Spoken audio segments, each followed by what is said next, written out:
हाय बेचारी बहू। सरिता की शादी एक अच्छे परिवार में हुई है। उसका पति रोहन उसे बहुत प्यार करता है। घर में उसकी सास शांति और ननद मीनाक्षी भी है, जो सरिता के किसी काम में दखल अंदाजी नहीं करती।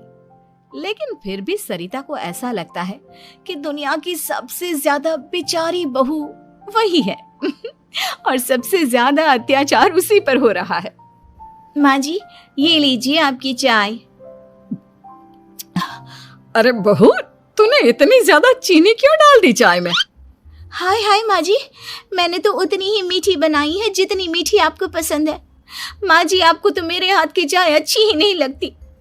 जब देखो कुछ न कुछ कमी निकाल ही देती हो। अरे बहू, तू एक बात के पीछे ही पड़ जाती है। मैंने ऐसा कब कहा कि तू रोज चाय खराब बनाती है? सरिता अपने कमरे में चली जाती है और फोन उठाकर अपनी माँ से बात करती है।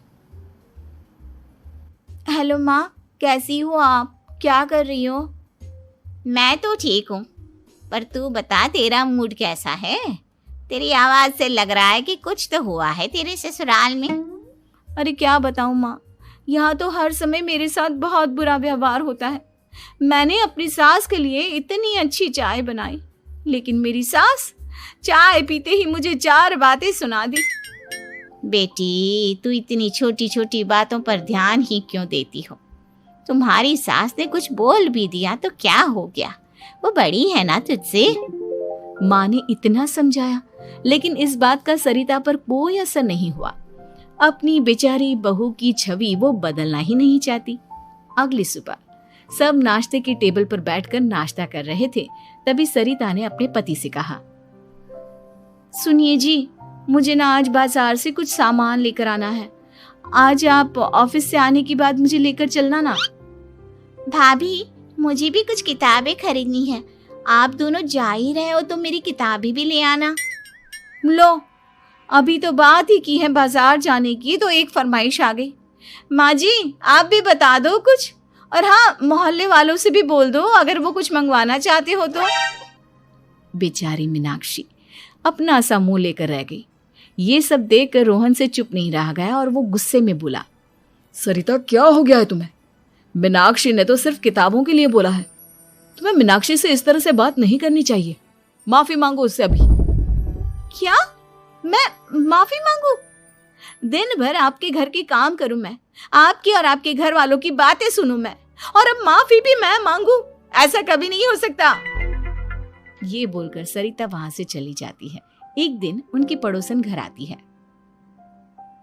अरे सरिता, क्या कर रही है? और क्या करूंगी भाभी जी, बस घर का काम ही कर रही हूँ। आप बताओ कैसे आना हुआ? अरे मैं तो तुम्हारा हालचाल पूछने आई थी, लेकिन तुम तो बिजी लग रही हो। कोई बात नहीं, मैं बाद में आ जाऊंगी। और क्या करूं भाभी जी, जब से शादी होकर आई हूँ ना, बस काम ही कर रही हूँ। और इस घर में ना कोई मेरी कदर नहीं करता। पति है जो बस घर से ऑफिस, ऑफिस से घर। ननद को तो कॉलेज से फुर्सत नहीं। बची सास तो उनका सारा समय मेरी गलतियां निकालने में लग जाता है। अरे ये क्या कह रही हो सरिता? तुम्हारी सास तो पूरे मोहल्ले में तुम्हारी तारीफ करती फिरती है कि तुम बहुत अच्छी हो, पूरा घर तुम्ही ने संभाल रखा है। हाँ तो क्या हुआ, इसमें गलत क्या कहती है? सच्ची तो कहती है। मेरी मर्जी के बिना इस घर का पत्ता भी नहीं हिलता। शाम को जब रोहन घर आया तो उसने सबसे कहा, कल हम सबको मौसी जी के घर जाना है। उनकी बेटी की शादी है। सब अपनी अपनी पैकिंग कर लो, सुबह होते ही निकल जाएंगे। और सरिता, तुम कान खोलकर सुन लो, वहां जाकर किसी की बुराई भलाई शुरू मत कर देना, नहीं तो मुझसे बुरा कोई नहीं होगा। हाय हाय जी, आप तो ऐसे कह रहे हो जैसे मैं सुबह शाम सबकी बुराई करती फिरती हूँ। आज तक कोई कह नहीं सकता कि मैंने किसी की पीठ पीछे किसी के बारे में कोई बुरी बात बोली हो तो। अरे बस बहू, बात को और ज्यादा आगे मत बढ़ा। हमें सब पता है तो हमारे साथ क्या व्यवहार करती है। ये बात घर तक रखना, शादी में किसी को कुछ मत बोलना, नहीं तो सब कहेंगे कि शांति की बहू कितना बोलती है। हाँ हाँ, सब कुछ तो मैं ही बोलती हूँ ना। आप लोग तो हर समय फूलों की बारिश करते रहते हो मेरे ऊपर। सारी गलती मेरी है जो मैं इस घर में आई। सबका कितना ध्यान रखती हूँ, लेकिन फिर भी मेरी तो आप लोगों की नजर में कोई कदर ही नहीं है।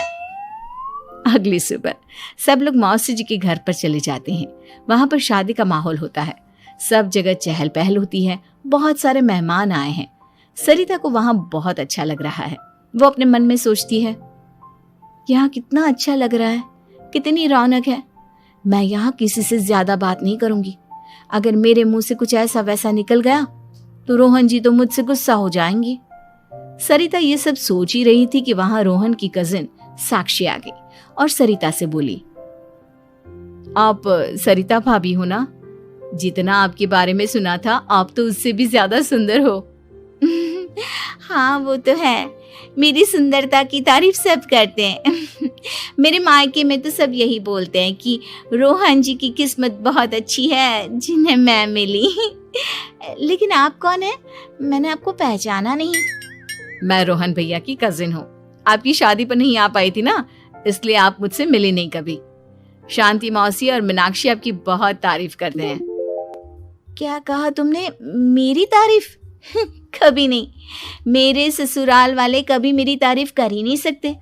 मैं इतनी अच्छी हूँ, मेहनती हूँ, लेकिन उन्हें तो मेरी कदर ही नहीं। सारा दिन घर का काम करती हूँ, फिर भी मेरी सास ना मुझे सुनाती रहती है और पति भी मेरी सास की साइड लेते हैं। ना कभी बाहर ले जाते हैं ना कहीं घुमाने। अगर घुमाने के लिए कभी बोल भी देना तो उनकी बहन बीच में आ जाती है। मैं कैसे रह रही हूँ उस घर में ये मैं ही जानती हूँ। सरिता की ये बातें सुनकर साक्षी को बड़ी हैरानी हुई। अब वो हर किसी के सामने अपनी बड़ाई और ससुराल वालों की बुराई करने लगी। रोहन और शांति को सरिता पर बहुत गुस्सा आया, लेकिन वो चुप रहे। अगले दिन जब वो अपने घर पर आए, सरिता, तुमने क्यों सबके सामने मेरी इज्जत का तमाशा बनाया? तुमसे बोला था ना कि चुप रहना। अजी ऐसा भी क्या कह दिया मैंने जो इतना भड़क रहे हो? तुम जहां जाती हो अपना रोना शुरू कर देती हो, कभी किसी दूसरे की बात ही नहीं सुनती, बस अपनी कहती रहती हो। तुमने सबके सामने हमारा तमाशा बनाकर रख दिया है। हे भगवान, मुझे अपने पास बुला ले। जिस घर में मेरी कदर ही नहीं उस घर में मेरा क्या काम? अरे क्या करूंगी मैं यहाँ रहकर? जो भी आता है मुझे सुनाकर चला जाता है। मैं तो किसी से कुछ नहीं कहती। सीधी सादी बहू मिल गई है ना सबको, तो जो जी में आए वो करो। सरिता ने अपने आगे किसी को कुछ बोलने ही नहीं दिया और उस दिन भी उसने सबके सामने खुद को बेचारी बना ही दिया। अगले दिन मीनाक्षी कॉलेज के लिए लेट हो रही थी, इसलिए वो हर काम जल्दी जल्दी कर रही थी। अपना नाश्ता लेने किचन में गई और पतीले में रखे गरम दूध को गिलास में डालने लगी। दूध का पतीला उसके हाथ से छूट गया और गरम गरम दूध उसके हाथ पर गिर गया। ओए माँ, हाय मेरा हाथ, माँ मेरा हाथ जल गया। मीनाक्षी की आवाज सुनकर सरिता दौड़ती हुई आई। ये क्या किया तुमने?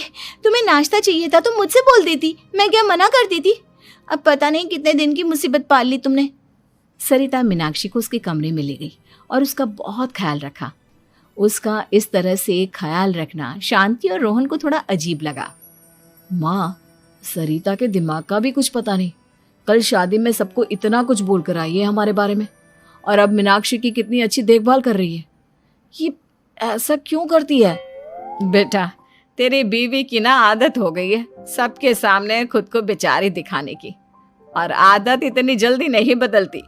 जब ये बोलना शुरू करती है तो रुकने का नाम ही नहीं लेती, इसलिए इसे पता ही नहीं चलता कि ये किसके सामने क्या बोली जा रही है। लेकिन दिल की बहुत अच्छी है। हमें भी अपना दिल बड़ा करके ये जैसी है इसे स्वीकार करना चाहिए।